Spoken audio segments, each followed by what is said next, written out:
Bună ziua, здравствуйте. I try to present my communication in English. It was not possible in French because I know that maybe a little number of you are able to understand French. Then, sorry, I will read a big part of my presentation, but after we are in capacity to discuss on all these points. Then thank you to the Intellect group for this invitation for this colloquy, very interesting, on the question of sovereignty of states during our actual century. Then the title of my communication is Sovereignty of European States in the Face of American Domination, Challenges and Prospects in the 21st century. So, then state sovereignty, a key concept in international relations, is defined as a supreme political, economic, and military authority that a state exercises without external interference.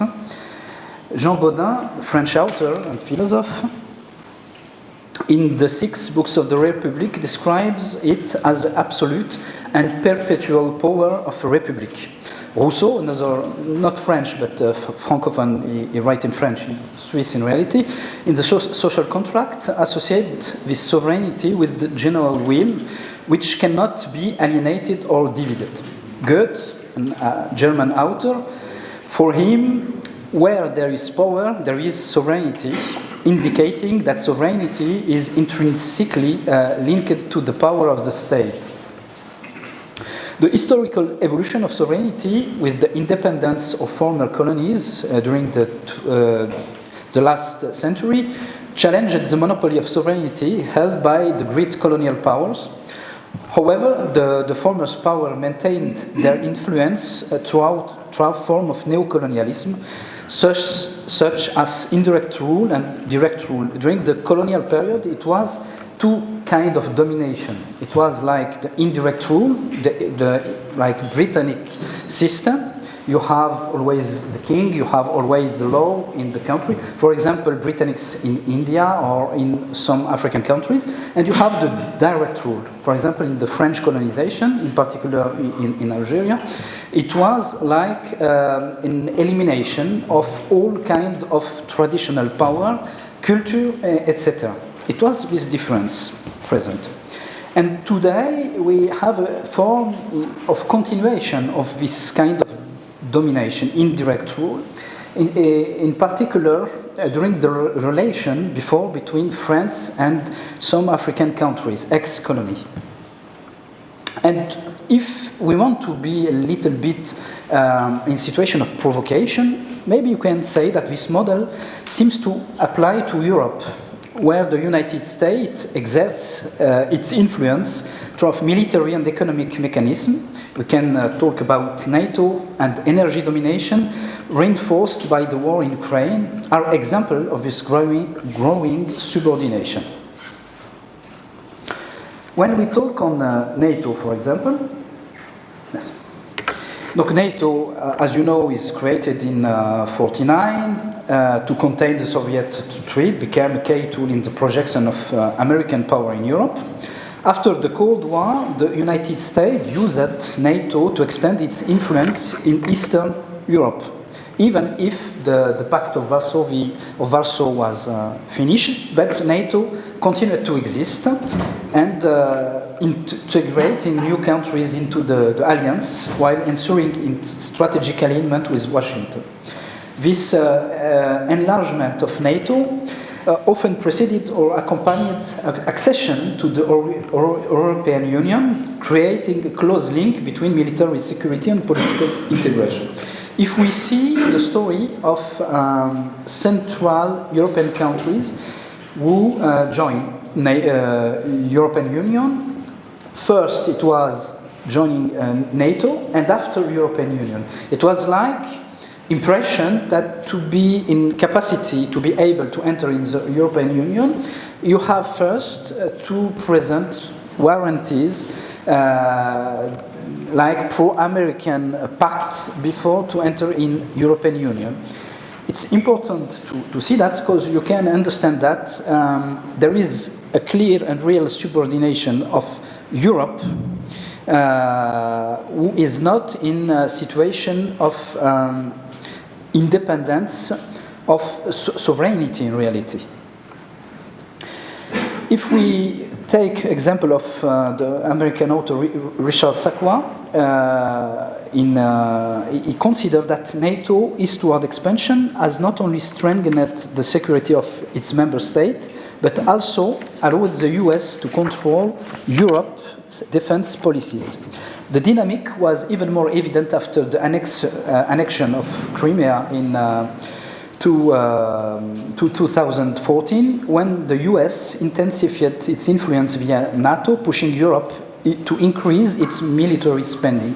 Because in reality, USA was never interested to find a solution between Russia and Ukraine, and contrary to use the situation of crisis to create like a new front in Europe, with the first victim who is clearly Europe. And the war of Ukraine, the conflict in Ukraine, which began in reality in 2014, for me began earlier, maybe after the end of Soviet Union. It was the idea to eject, in reality, Russia from the European family, but it's maybe another debate. We can talk about it after. And this support of America has strengthened America's grip on Europe. According to Anatol Lievin, the author, in Ukraine and Russia, a fraternal rivalry, the US intervention in Ukraine, although veiled under the pretext of protecting Ukrainian sovereignty, has further subordinated European foreign policy to US interests. And now we are seeing a big geopolitical change. And since 22, the war in Ukraine has exacerbated this dynamic of dependence. Despite European efforts to maintain diplomatic channel for negotiation, but in reality there is no negotiation, such as the Minsk agreements, the European Union has been forced to follow the American strategy. A European diplomacy under the influence of Washington was relegated to the background, while the United States used NATO to strengthen its geopolitical position. The economic sanction imposed on Russia, despite their devastating impact on European economies, served above all to strengthen American interest in the region. And now we see a big paradox, because in reality, in all presentation of history of European Union, in the narrative, there is always this idea to present Europe like guarantee of peace, Europe like guarantee of prosperity, but now clearly we see that European Union is like a definition of situation of collapse of economy and pushing war. Now, European Union, if you see the speech or the position of von der Leyen, for example, who has no competence to talk about diplomacy, no competence to talk about a question of defense, clearly we are like a logic of coup d'etat. I don't know in English, coup d'etat, the same word, like pushing to Europe to direct confrontation with Russia. In reality, the European policy is clearly a danger for the equilibrium and the future of Europe. And it's a big problem. Then, oh, yes, I can stop. And it's a paradox. In the same time, one of the most visible aspects of this European subordination is the United States also domination of energy supplies. Before the war in Ukraine, Europe and Germany in particular depended on Russian gas delivered via the Nord Stream pipelines, and the German industrial model was clearly in situation of big profit, because Russian energy was very cheap, and the success of all the industrial policy of Germany was linked with this model. Now the situation is totally different because the prices, we were before around $8–10 per million of BTU, British Thermal Unit, it's one unit of energy.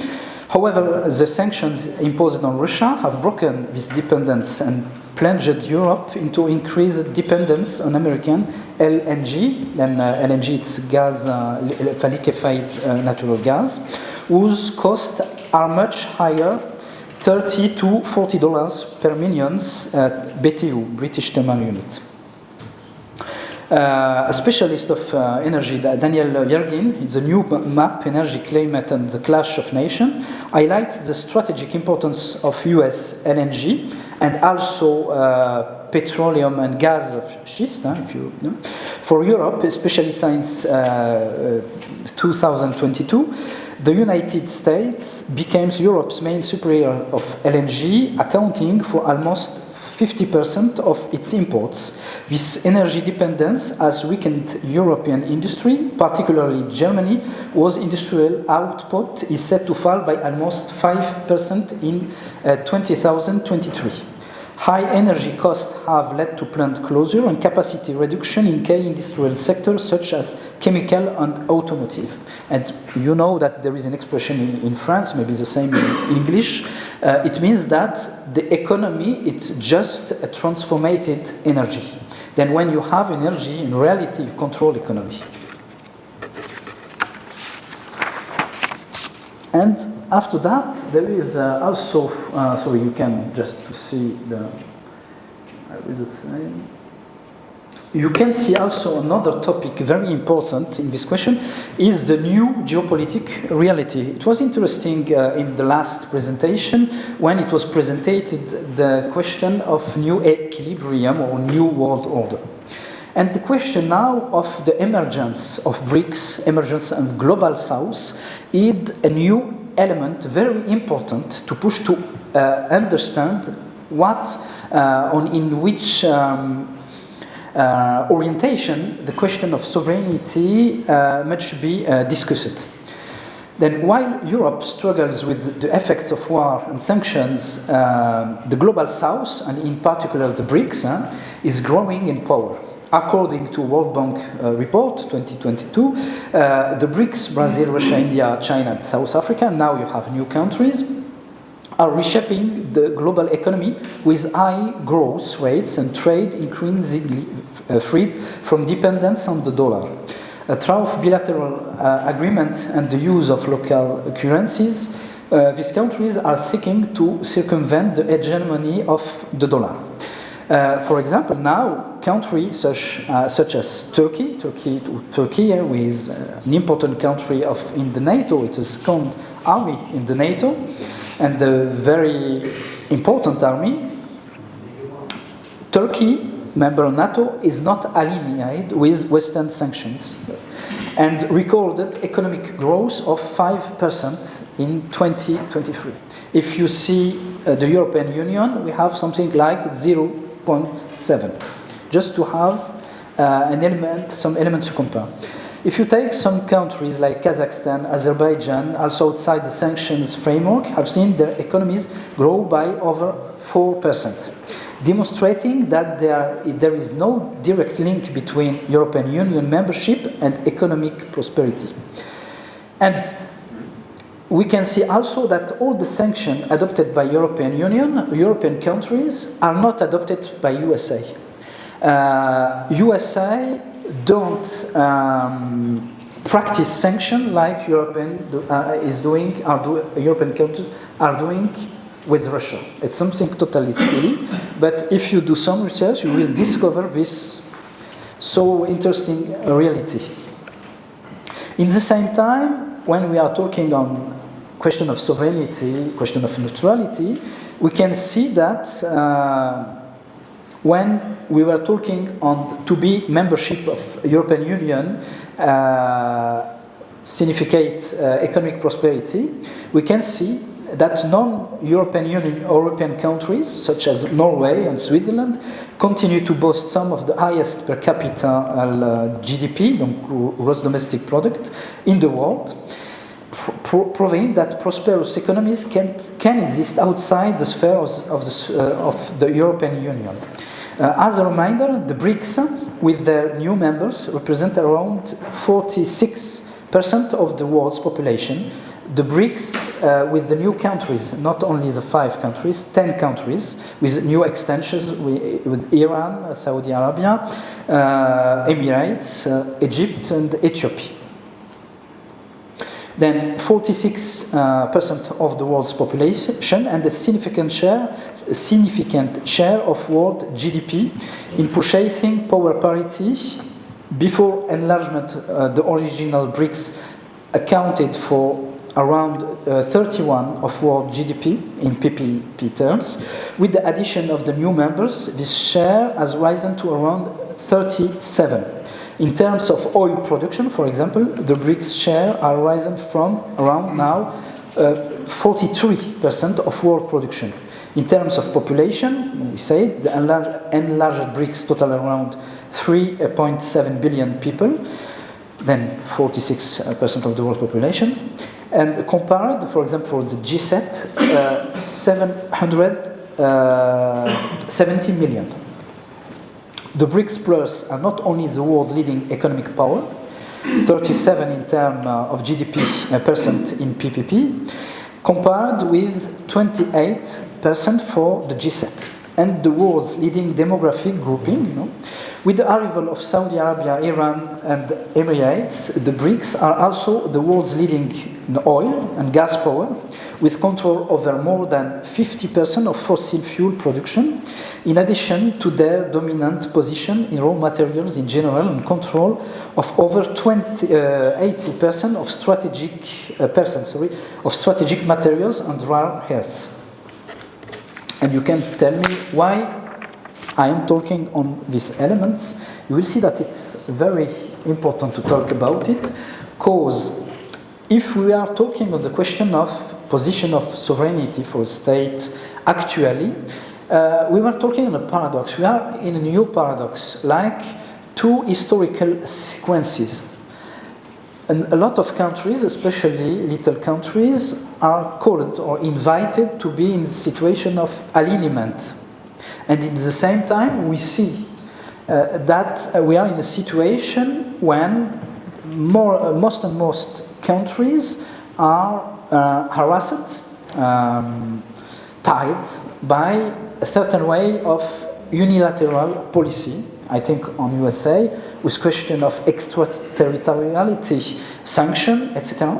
And a lot of emergent countries who are now particularly rich in capacity of investment don't want to invest in countries we apply sanctions. I can give you an example. 1 month ago, it was questioned in Europe to take, the change reserve of Russia. It's around 300 billion. 300 billion of dollars. It was this question, and the French President Emmanuel Macron was talking on this idea to take Russian money for Ukraine. You know what happened? It happened a big pressure of Saudi Arabia, and the actual, it's not the king, the prince of Saudi Arabia, Mohammed bin Salman, called directly Macron and told to him that if you take this decision, we put all our money from European banks. And it was the same from Emirates, and it was the same from other countries. You can understand now that this element of neutrality, this element of capacity of sovereignty is very important to benefit from the new investment from power and emergent countries who are in capacity to invest. If we see now, for example, in Africa, you are in an emergent continent with a lot of opportunities. We can talk after that in the debate. The first investor in Africa are not European, are not American. The first is China. I don't have exactly the number. I have the number of the second. The second is Emirates, Arab United Emirates. They invest around in Africa around 70 million. After them, you have Saudi Arabia, who project to invest around 40 million.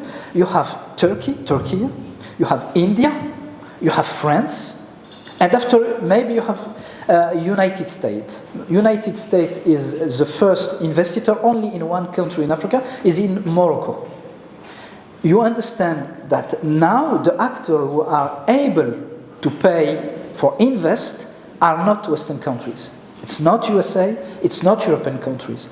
If I give you some elements, I'm sorry for my English, but 1 minute, okay, now we finished. Maybe not, oh, that's probably, no, not here. 1 minute, okay, okay. Then, I can take the example, the role of sovereign wealth funds, particularly those of United Arab Emirates and China, for example, is becoming increasingly important in the global economy. If you take the Abu Dhabi's sovereign wealth fund, Abu Dhabi, it's just a little emirate. It's less than population, for example, of Moldova. It's like a big city, Abu Dhabi, but that's all. It's around 800 billion of dollars. Can you imagine? It's the total economy of Switzerland, maybe more. It's half, around half, a little less, of the global economy of France. If we take Saudi Arabia, they are projecting 1,000 billion of dollars. They are around now 700 billion of dollars.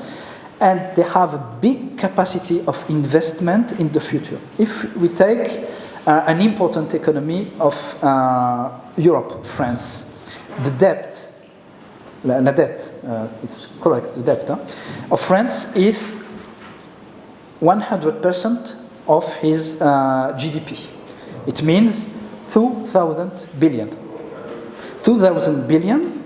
If we take the capacity of investment, for example, of a country of Saudi Arabia, they have the half in capacity to invest in the future. Then you understand that the world is totally changing.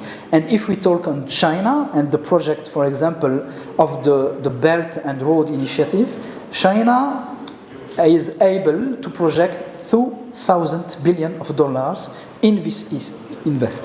This element is very important to discuss now the opportunity or not to be in situation of non-alignment or alignment or multi-alignment like countries like Turkey, like India, who are in this philosophy in international relation.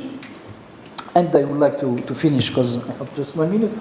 Okay, to say that in our new century we have seen a gradual erosion of European sovereignty, and that the influence of the United States through mechanism akin to a modern form of indirect rule, like colonial period, NATO, energy domination, and the imposition of sanctions against Russia have consolidated Europe's dependence on Washington, limiting its ability to act autonomously.